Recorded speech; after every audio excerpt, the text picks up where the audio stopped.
Good morning. Mike Gugino was his name. He was an Italian, as you could tell by his last name, Gugino, and he was from Jersey, and he was about this tall, and his body type was a refrigerator. If that, like, he was just rectangle, just like this. The man had no neck. It was just muscle upon a muscle. And his arms he couldn't put down at his side because like it was just muscle. And so he just walked like this. And he's my neighbor at the particular time. Mike and I were cutting grass and he goes, "Hey, you work out?" I said, "No." He goes, "Do you want to?" I said, "No." He goes, "Come on." And he's got this gym in his garage, like this big, tons and tons of weights and stuff. And he goes, come on in here. He goes, "You're a preacher." I said, "Yeah." And he goes, "Why don't you let me ask you Bible questions and I'll let you work out in my gym?" I thought, well, I'm okay with the first half, but no, look at me. He goes, "No, come on." And so as I'm looking around, and I did start working out with Mike, and he became my personal trainer. And his gym was like the cheesiest thing ever. The moment I would walk in, he would be playing Eye of the Tiger, just like pump you up kind of deal. He had all of these posters up everywhere, and like little sayings, the no pain, no gain. There was one that I loved. He says, "What are you waiting for?" Like waiting like WEIGH, like what are you waiting for? And then it just said lift. Mike did not believe in cardio whatsoever, okay? He just didn't. He was a deadlifter. As a matter of fact, he was an alternate for the Olympics in his deadlifting heyday. He had posters of him or just pictures of magazines. He was on the cover of Muscle and Fitness twice. Like the guy was amazing at some of the unique workout techniques that he had, but he hated cardio. And so one day I asked him, I was like, "Hey, there's no like treadmill or elliptical machine in here." He's like, what do you think about cardio?" It's cardio, come outside. And he just talked to me like he's always yelling at me, and he's like, "Come outside." He goes, "See that tractor tire?" I go, "Yeah." He goes, "Flip it." So I flipped it, and he goes, "Okay, I want you to do that until you pee, poop, or puke. That's your cardio, Buttercup." And it was like, okay, I'm flipping a tire around. Like that was Mike, and he became a really, really good friend to me. And one day I walked in, and I don't know, he was in an extra grumpy mood. He was beside himself. And he goes, I said, "Hey, Mike," and I'm putting my stuff down and getting ready and stretching a little bit. And I said, "What are we doing today?" He goes, "I want you to sit down and I want you to bench press until I tell you to stop." I go, "Oh, okay." I said, "So, how many reps? You bench press in reps." And I said, "How many reps do you want me to do?" He goes, "Quit asking questions, just sit down, and I want you to bench press until I tell you to stop." I go, "Oh, he's cranky." And I said, "Okay," and then he's starting to put on weight on there, and I go, "How much weight you putting on there?" He goes, "Just shut your mouth and you." I was, "Oh, okay." And I asked him one more time. I said, "Okay, so you want me to do like 3 sets of 10? And he goes, "Lift." And I was like, "Oh, okay." And he stands, like as he's spotting me, because he's so short, he stands on a milk crate all the time. And he's just standing over me like a bulldog, and his face is red, and he's yelling at me, "Come on, do it, lift, you got it, do it, lift." And I'm just going, and I'm counting, and he's going, "Stop counting. Stop counting, I'm in charge, go, lift." And I'm just lifting, and then y'all know what it's like, don't you?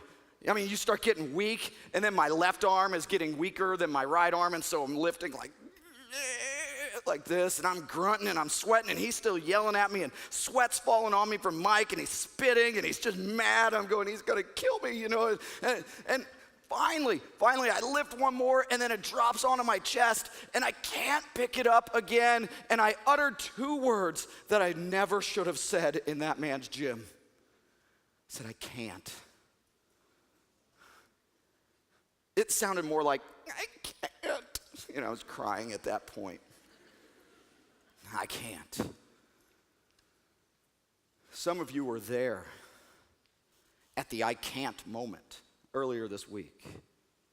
Spiritually weak, so burdened with guilt and shame and failure. You look at your life and It wasn't worth taking out to the trash dump. You finally admitted that you're not as strong as you think you are.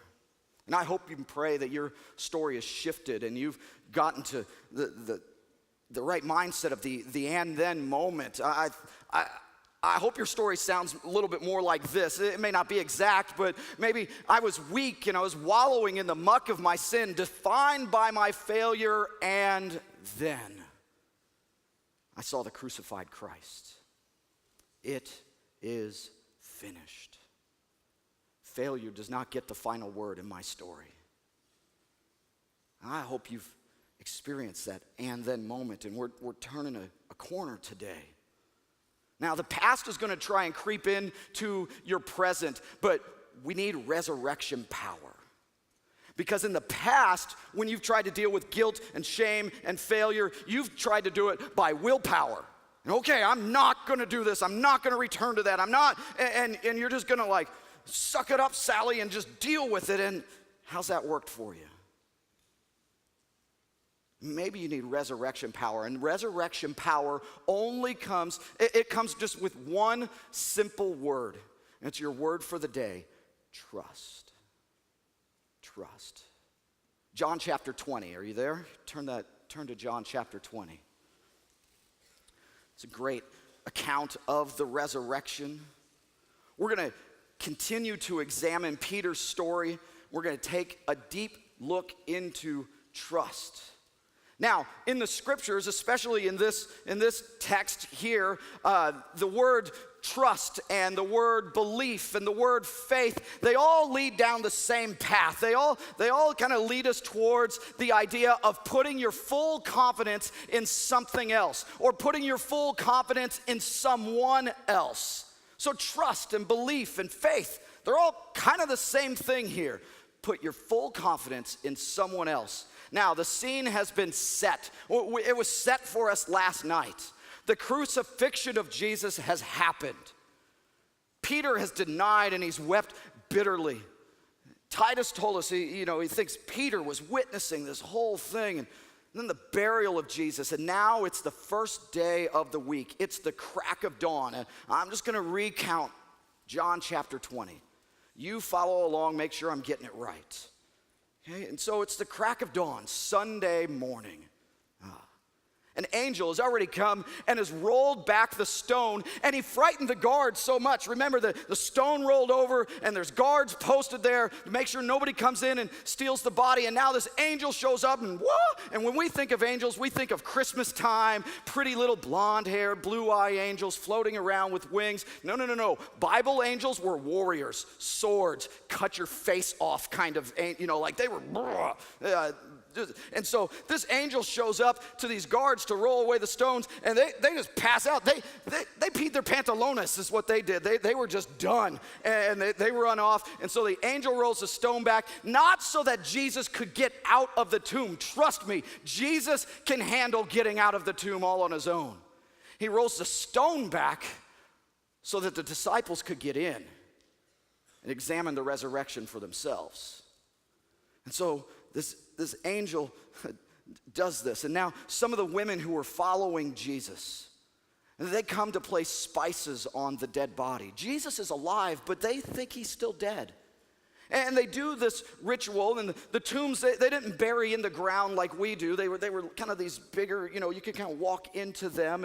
And so they're going to go in there, and they're going to prepare the body. They're going to put spices and ointment. It helps the body from, having a foul odor. But more importantly, it's an act of love and devotion as part of their mourning process, as they're weeping and sad that Jesus is dead, but he's alive. And the angel then shares with these women that show up that Jesus, as he predicted several times, is alive. Now, the other gospels are the ones that talk about the women, but in John's gospel, it's one of the particular women that takes center stage. It's Mary Magdalene. Now, the Mary Magdalene, Jesus earlier had driven 7 demons out of her. And from that point on, she followed Jesus faithfully. And the angel instructs her to go to the house and tell the disciples that Jesus is alive, that he's not in the grave anymore. And she wants her to run back to this house where the disciples are staying. And especially, it says, find Simon Peter. Tell him what's going on. He's struggling right now. So go tell him. Now, Mary starts running towards the house, and she busts in there, and it's apparent in the text there that she doubts the angel's testimony. I mean, if an angel is telling you all of this, that it should solidify your faith and your trust, but she's confused. She doesn't know what's going on, and it's understandable. She rushes into the house and she blurts out that someone took Jesus' body out of the tomb. And she has no idea where they put it. And so somebody stole the body. That's what the disciples think at first. And so Peter, I mean, you can just see it, can't you? How just like he's just so like ready to go, always ready for action. He just jumps up and he just starts running towards the tomb. And John is the author of this text, of this whole book, and John likes to anonymously write himself into the text every now and then. Sometimes he's known as the disciple whom Jesus loved. And in this case, he just writes himself in and he calls himself the other disciple. And so Peter is running as hard as he can, but remember, I think he's a big burly fisherman. John is probably one of the youngest disciples that followed Jesus, and so he's got young legs, and he says that he got up and he started running too. He got a later start than Peter, but he passes Peter by. It's like, see ya, sucker, and he just starts running towards that tomb, and he gets there first. And can you picture him? He's out of breath. And he just stands there, and he doesn't go in the tomb. He's very, very specific on the order of accounts and every little detail of what happened with the resurrection. And he stands at the entrance of the tomb, and he's just looking in there. And he's in amazement because he sees these grave clothes in there. And then Peter finally catches up, and he's huffing and puffing, but he doesn't care. And he moves John out of the way, and he runs, and he goes right inside, and he goes right up to the stone where Jesus was laying, and he examines the grave clothes that were folded neatly there, and the cloth that was over his face that was folded separately. Tell me, if he's got to be confused, because if somebody robbed the body, who undresses a rotting corpse? Who folds grave clothes? He's confused. He's puzzled. John followed in after him, and he writes that he saw and believed. John knows what's going on here. Now, after this account, Mary Magdalene, she makes her way back to the tomb, and she just is weeping. She's weeping. Now there's 2 angels that are hanging out in the tomb. Peter and John are gone, and Mary Magdalene's there on the outside of the tomb, and she's crying, and she's upset, she's confused, and I don't know why there's angels hanging out inside a tomb. It's kind of a weird place to be, but there they are, and she sees them in there, and they ask her, who are you looking for? Now, they know the answer to that question. They're just pushing her faith. Who are you looking for? Oh, please, if you've taken him, please tell me where he's at so I could go get his body. Just please. And then all of a sudden there's a gardener that shows up there. Well, it's Jesus, but she thinks it's the gardener. And, oh, if you've taken him, where's his body? And then Jesus says her name, Mary. And it clicks in her head. She cries out, Rabboni, which means rabbi, which means teacher, and she hugs him. Can you imagine that hug? Jesus called her by name, and she finally recognized, and she finally believed. That night, Jesus appears to the disciples. They're in a locked room. They're afraid of the Pharisees, the teachers of the law, and the Romans, and everybody, that all of the chaos that's been going on with the crucifixion. And so they're behind locked doors, and Jesus appears to the disciples. And they're overjoyed, and they believe that the resurrection is true because they see him with their own eyes. Thomas, he wasn't one of the disciples. Thomas, he wasn't in the house at that time. He was out, he was on a Starbucks run or something. We have no idea where he was at that time. And he comes back, and all the disciples are telling him, hey, we just saw Jesus, and he appeared right in here, and we talked to him, and he's going, nope, I don't believe you.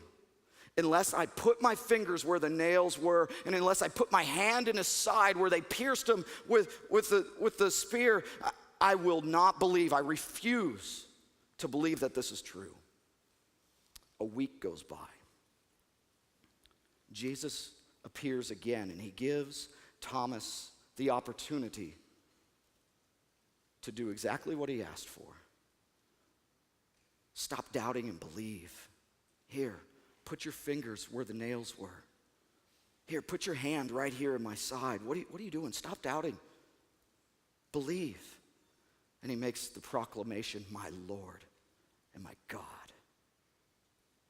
Now, notice, I'm going to summarize. You'll see some stuff that my friend RJ will put up on the screen that as you read the account, it bounces back and forth between Mary and then Peter and John and the foot race and Thomas, and there's lots and lots of stuff going on. But if you just kind of break it down by each of the main characters in the story, you're going to see that they have a different pace of trust.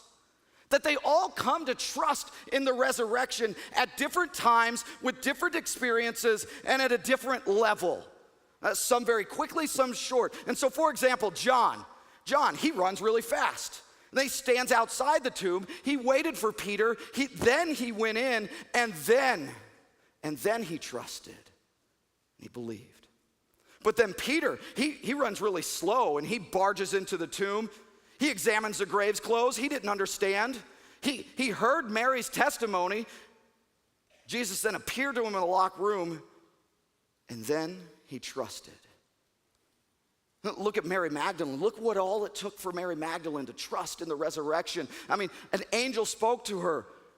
Then she runs and tells the disciples the body was stolen. Then back to the tomb, and she's weeping. And then two angels inside, and then the gardener. And then Jesus calls her by name, Mary. And then she trusted. And a hug. Thomas wasn't in the locked room. He doubted the disciples' testimony. He wanted evidence for himself. Jesus invited him to put fingers where the scars were and his hand inside the wound. My Lord and my God. And then he trusted. John's showing us that trusting in the resurrection power is actually hard. It was hard for them. It's hard for us as well. I think we could also take this and to understand that we don't all arrive at the same time. We don't all place our faith in Jesus at the same time and at the same moment. And so when there's something, here at this place that's extremely powerful, and you're placing your faith, and you're dropping your rocks, and you're looking at friends that are with you in the youth group, and they're maybe doubting or they're holding back, be patient with one another. Be patient. You don't need to be pushy. You need to help them along, yes, but we wrestle with the pace of trust. Some of you dropped your rocks right away. Some of you kind of waited later in the week, and some of you it's going to happen today. That's okay. John 20:31, the very last verse in the chapter, he summarizes the purpose of his account. But these are written that you may believe. That you may believe that Jesus is the Messiah. He is the Son of God, and that by believing you may have life in his name. Peter, John, Mary, Thomas, they all had their personal opportunity to trust Jesus, and they all got there. And maybe you're the one today that people are waiting on, that people are being patient with you as you're wrestling through whatever it is that you're wrestling through and not placing your faith and your trust in Jesus. What's it gonna take to get you there? Do you want life in his name? Then what's holding you back? Trust the account in John is true. Trust the testimony of the people that God has put in your life that's around you. is true. I and your leaders, we want to help you with trust today. We want to help you practically with trust, particularly trust in the power of the resurrection, because the resurrection is the most unique thing about Christianity compared to any other religion that's out there. No other religion has any kind of testimony, power, and truth like the resurrection account. It's what sets us apart. And so, I mean, think about it. Whoever defeats death deserves our trust. Whoever defeats the type of death that Jesus experienced deserves our trust. We can put our full confidence in the Son of the living God, as John writes. We can trust in two specific ways. First of all, we can trust Jesus with our death. We don't have to be afraid of death anymore. We don't have to be afraid of the question, if you died tonight, do you know where you would go? Oh, I don't know, do you trust Jesus? Yeah, sort of, kind of. No. When you have resurrection power, when you trust and believe in the resurrection, you are saved, you are sanctified, you are made holy with Christ because his blood covers over your sin. Yesterday's sin, today's sin, and tomorrow's sin. There's no more roller coaster faith anymore. Some of you have experienced the roller coaster faith. You live it every day. You don't have to live like that anymore. The roller coaster is like, oh, I'm a dirty, rotten sinner and I'm a failure. Oh, but I went to CIY Move. Oh, that's great. Oh, I went home and I slept with my boyfriend or my girlfriend. Oh, but then I repented and I took communion at church. Oh, but then my youth pastor yelled at me. Oh, and I'm saved and now I'm not saved. I'm saved, now I'm not. Faith and salvation doesn't work like that. It is based on the grace of Jesus Christ, and he covers over all of our sin. That's the way that it works. Jesus can be trusted with your life as well. Not just with your death, but with your life. You can answer with confidence, if you died tonight, where would you go? And you can also say, okay, what are you going to do today? In your new life, in your resurrected life. You don't have to live in the same darkness as your old life anymore. You're walking into light. You have sustaining joy that no matter what the circumstances throw at you, no matter what bad thing happens in life, you have joy in Jesus Christ. Because he lives, I can face tomorrow, and I can face tomorrow confidently because of my belief in the power of the resurrection. And as you know, every single act of disobedience is a sinful lack of faith. And we must trust that Jesus knows what we need for lasting joy and happiness. You've been unshackled and freed from your sin, shame, and failure. What are you going to do with that freedom? Did you hear me? You've been unshackled from your failure. You don't have to live like that anymore. Yet when we're unshackled and Jesus sets us free, sometimes we go and we reshackle ourselves again. You don't have to live like that anymore. You are a new creation in Christ. You are resurrected. And so there I was. Arms weak, sweat from me and Mike Gugino. I can't lift it anymore, and I uttered the two words that I should have never uttered. What did I say? I can't. At which point when I said I can't, Mike gets down close to me. What'd you say? What'd you say? And before I knew what was going on, he was around in front of me, straddling me. He picks up that thing with one hand and he puts it up on the bar. He grabs me and he stands me up and he pulls me in and he says, "What did you say?" I said, "Mike, I can't." I said, "It was too much. It was too heavy. I can't lift it anymore. I need a break. I need a rest." And he takes me over to his wall and he goes, "Who is that on that magazine?" "That's you." "Whose medals are these? Whose certificates are these?" And he's pointing at all of his stuff that he's earned. And he goes, "You've been working out for 2 months. I've been working out and doing this for over 25 years. And he looks at me and goes, "Who's been to the Olympics?" I didn't dare say, "Well, technically you were just an alternate. You didn't participate." No. So you have. He goes, "I know what I'm doing. You don't have a clue. I know your body better than you know your body. I know your abilities better than you know your abilities. Now, when I say sit down and bench press, you trust me or you get out of my gym. Because I know what I'm doing. You don't. Okay. So I thought it was over. He goes, no, sit down and bench. Don't stop till I tell you to. And according to him, I did more the second round than I did the first. Even after that fatigued. I was fatigued.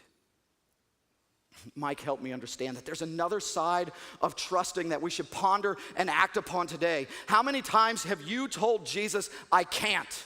I'm not qualified. I'm not good enough. That is your old life.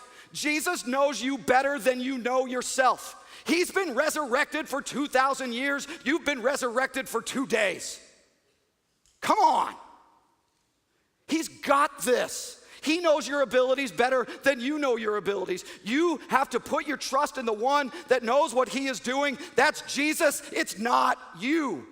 And just like every act of disobedience is a lack of trust and a lack of faith, every act of obedience that you do is an act of faith and trust in the resurrection of Jesus Christ. And he's going to ask you to do some big things, and he's going to ask you to do some small things. And with every act of obedience, you're doing that with resurrection power. I don't care if it's every dollar that you raise for Jasper and Ireland. It's an act of trust that brings life to an island plagued with death. You're doing that by resurrection power.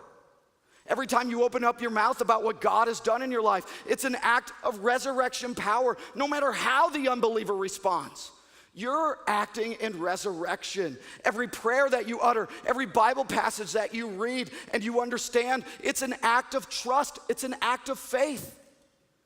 Every act of compliance with your parents, every time you ignore your sibling instead of punching your sibling, every time you're obedient to your teachers and you do your homework, every enemy that you love, every awkward kid that you're genuinely kind to in the name of Jesus is an act of resurrection power. Every moment of authentic worship, every backstabber that you forgive wholeheartedly is holy resurrection power. When you make that crazy college and career change, even at the last hour, because obviously full-time ministry is beckoning you. Turning your whole life upside down is evidence of the obedience of the resurrection of Jesus Christ. Hear this last thing as I close. Life with the resurrected Jesus does not require faith. Life with the resurrected Jesus does not require faith. It's the resurrection of Jesus that makes these acts of faith possible. You don't do this on your own power, you do it by his power. He brought new life to Peter, John, Mary, and Thomas, and you can add your name to that list. Jesus is resurrected from the grave, and he's resurrecting you every single day of your life. Trust means putting your full confidence in Jesus because he knows you better than you know yourself. Therefore, you can trust when he leads you into a ridiculous situation that you can't handle. And you're thinking, I can't. But by the power of the resurrection, you're stronger than you think you are. You're stronger than you think you are. You're not weak anymore. Because of the resurrection, we can trust Jesus. Today, trust Jesus.